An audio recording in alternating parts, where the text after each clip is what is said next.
กินข้าวเด้อมากินข้าวน้ำเดียวตำมะฮุ่งแล้วก็ต้มกบ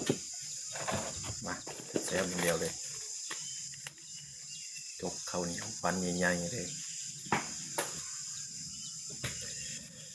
ตำมะฮุ่ง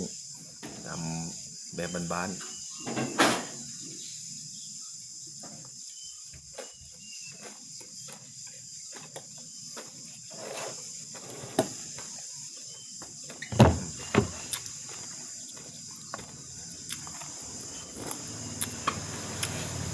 สดน้ำต้มอึ่งน้ำ